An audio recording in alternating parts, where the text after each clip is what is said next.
Hey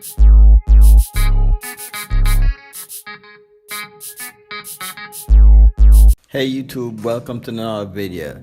This is my Largus spinach, Celosia argentea. It's a low maintenance broadleaf annual crop that will grow with minimal effort and resources. All I did was just throw the seeds and that was it. This leafy vegetable is easy to plant. It grows in any soil really. It can withstand the drought or also winters.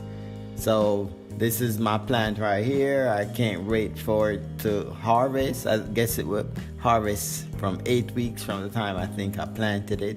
So within 2 months you're able to actually get food from this plant. This is Largus spinach, Celosia argentea. Okay, check it out guys.